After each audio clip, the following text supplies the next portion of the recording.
Dr. John Puntis, just tell us a little bit about how you think this might affect the NHS generally, and particularly social care, because Starmer kind of singled that out. I mean, the NHS generally is, I'd say, pretty dependent on migrant labour. The social care sector perhaps even more so. What will happen? Well, I think it will translate into worse care for all of us, unfortunately. The language, as you pointed out, is really, I think I would say, repulsive. And it's the kind of language that probably 10 years ago, Labour would have actually condemned as being populist right nonsense. And it must be deeply upsetting to many of the workers in the NHS and in social care. And some of them will be feeling very concerned about their current status. I mean, there were 105,000 staff who came over the year before last to social care. If you look at the NHS, I mean, I think we all know, and Michael's already mentioned this, social care and the NHS are dependent on migrant labour, and they always have been. But in the NHS, 1 in 6 staff come from overseas, 1 in 3 doctors come from overseas, 1 in 7 nurses. And last year, 48% of all NHS nurse new registrations were for nurses coming from abroad. Now, social care is similar in many ways. So 19%, 1 in 5 care workers actually come from abroad. At the same time, there is a vacancy rate of about 130,000. And of course, with an ageing and growing population, it's been estimated that by 2035, we need to increase the number of care workers by about 30%. The Common Select Committee has just commented that something like 2 million adults over 65 are not having their care needs addressed, 1.5 million working age adults not having their care needs addressed, and many others actually getting poor care. And if you look at the vacancy rate in social care, that translated over 1 year to 500,000 hours of care not being delivered. So there's a real crisis in social care, and the migrant workforce has helped ameliorate that, and things will get considerably worse if you stop care workers coming. Michael Burke, what about the argument, which is the one that we hear from the populist right, and obviously now this is something that Keir Starmer is repeating. What about the argument that, oh, these jobs will now be done by trained up indigenous workers? Yeah, that's really not true. It's something of a fiction. There are a whole variety of jobs that we're talking about here. You can't just magic up doctors. It takes minimum 7, realistically 10 years to train a doctor, and it requires a huge investment. The government is actually cutting doctor training posts, and it's doing that across the board in high-skilled areas of the workforce. And then at the other end, in terms of pay, one of the key difficulties is how low the pay is in areas like social care. So it's extremely difficult to attract people to quite intense, can be backbreaking jobs for effectively minimum wage pay. So there's a whole variety of reasons why people have been attracted from overseas. But what I would stress on this is government policy. Government policy now in this country, post-Brexit, is to have a points-based system of migration. Points-based systems are always and everywhere about attracting workers. They're not about limiting numbers. They're effectively saying, if you meet this, and this criteria, come, because you'll get a job. That's how the Australian system works, for example. Now, you can put all sorts of high barriers in the way of that happening, but you'll still be attracting people who, whatever criteria you choose. And that's why we've gone from a Brexit situation of EU workers, mainly, not exclusively, coming here at a rate of about 200,000 to 300,000 a year, to now we have up to 900,000 workers coming because of the new system, which was introduced by the Tories and supported by this government. So there's a real contradiction between the policy and the rhetoric, because the policy is come one, come all, almost, and the rhetoric is anti-migration and anti-migrants. And it's a really dishonest way of organising politics and organising social policy and public services policy, because what it means is you're demonising the people we actually all rely on and you've built into the system. Dr. John Puntis, why is it, do you think, that that doesn't happen in social care? Is it, as Michael Burke was suggesting, low wages? Is it that actually we're not, certainly by historic standards, in an economy with a large number of unemployed? So it's not obvious that there's a kind of pool of people that can automatically be sucked into these jobs, even if they were willing to do them on low wages and even if the training question were dealt with. Yes, I mean, I think Michael's remarks probably were addressing both the situation in the NHS and social care, but it's perhaps even more marked in social care, where pay is very low. Staff turnover is about 30% a year. Of course, most social care is now in the private sector. There's little in the way of training and career progression.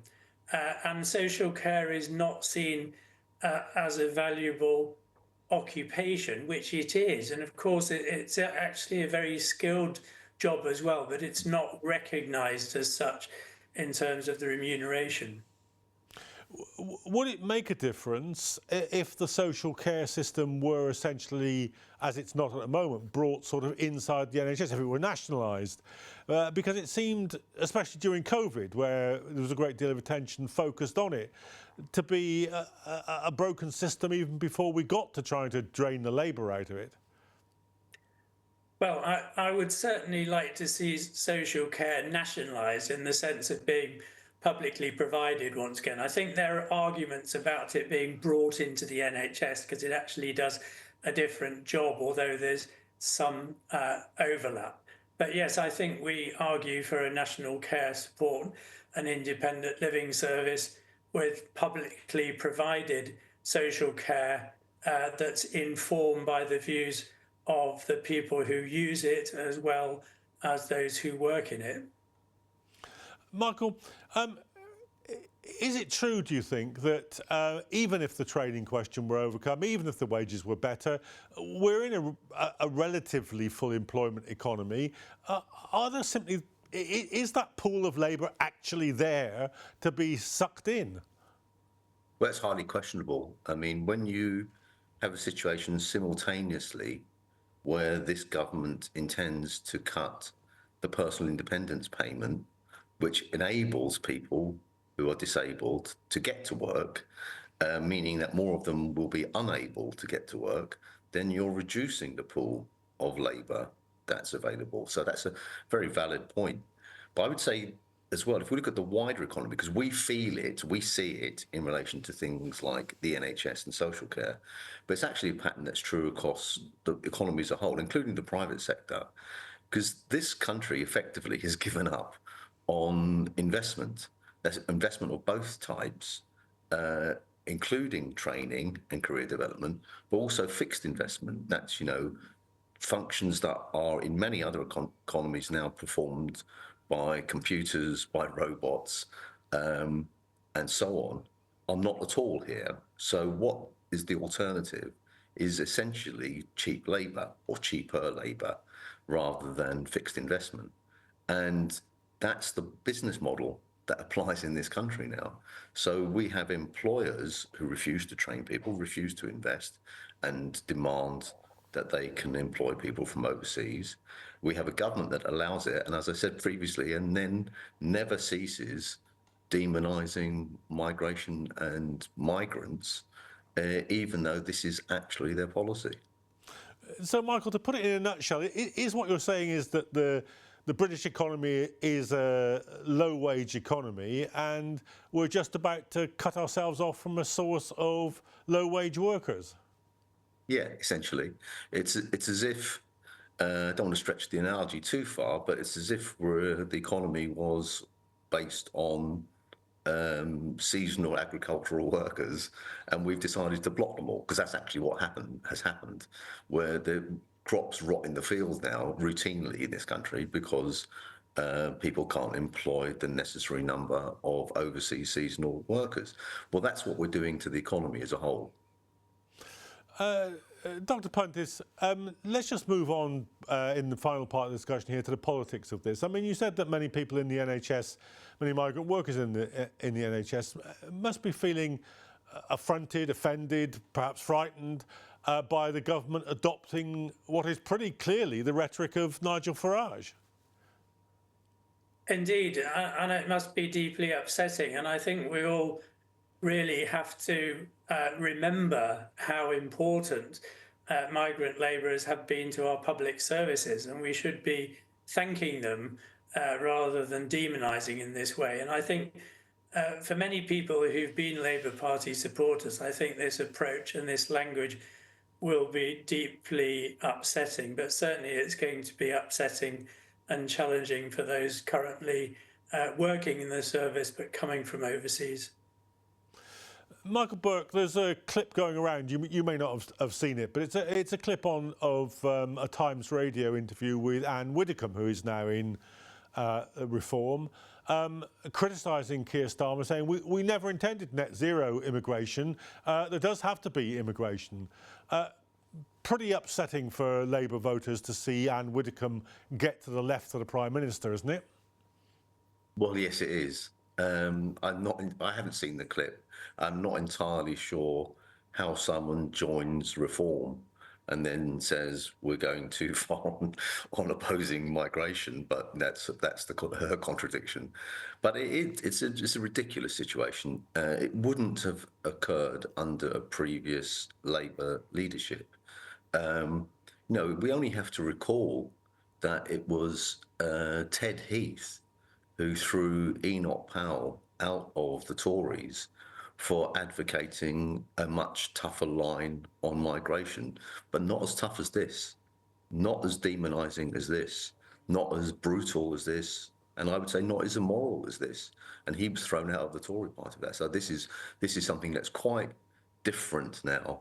And just the obvious point, it's so obvious to make, but nevertheless, it seems to be something that doesn't get through to the Labour leadership, is this isn't working politically. Both major parties got an absolute hammering on the May the 1st local elections, precisely by echoing Farage. It was after that, your quote exactly correct, Farage says, if they keep singing our tunes, we win. This is exactly what's happening. And the idea that this is going to be, as Keir Starmer puts it, something we're going to return to, i.e. this is going to be the main ground on which they fight politically over the next period and all the way up to the general election, is going to be disastrous for Labour. How do we know that? Because it already has been. Dr. Puntis, Keep Our NHS Public is part of a coalition of trade unions and others that are calling an anti-austerity demonstration on June the 7th. Is this part of a project to provide a kind of alternative vision of how the economy should develop? Alternative, I guess now we have to say, almost equidistant from the Labour government and from Reform. Absolutely. I mean, we need to have an economy that actually works to improve the lives of ordinary people and the lives of people who rely on public services. And this means we have to have investment in health. If we don't invest in the health service, the economy will fail. Lord Darcy actually said in his report that was supposed to be informing Labour's plans for the NHS, we can't afford not to fund the NHS. And I think with social care as well, politicians haven't wanted to deal with social care for 20 years. Now Labour's announced a review, but not till 2028, the Casey report. But it's clear that they see social care as being a burden on people, a burden on the taxpayer, rather than something which actually improves people's lives. So we do need to think really seriously about how we change our economy so it works in a way to improve people's lives. And that includes, obviously, investing in public services, both the NHS and social care.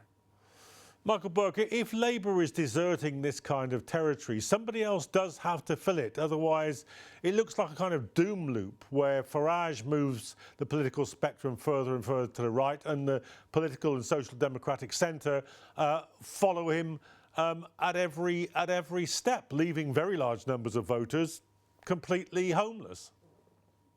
Well, it does. I'm pleased to say that there's been an outbreak of sense, at least amongst some MPs who had previously gone along with this nonsense, who actually now talk about the threat that there is from other parties who generally have a far less hostile approach to migration and to migrants, people like the Greens, the Lib Dems, the SNP and so on, and that they're going to lose their seats to those voters if this line is persisted with. Because, of course, the natural Labour support is not one which is virulently anti-migrant, not least because people work in the public sector or they work in other areas where the workforce is very diverse, or they live in communities where they're very diverse, particularly in the urban centres. So there is a real gap opens up in the political spectrum if there's now three large parties all beating this anti-migrant drum. I've no crystal ball about how that will work itself out. But what we can say is nature abhors a vacuum. And if you leave a vacuum, someone will fill it. That's almost an iron law. Okay, well, Michael Burke, thanks very much. But I'm afraid that's all we've got time for on today's analysis. My thanks to Michael Burke, the economist, and to Dr. John Puntis from Keep Our NHS Public for joining us. Do rejoin us for future episodes of Analysis. But for today, thanks for watching.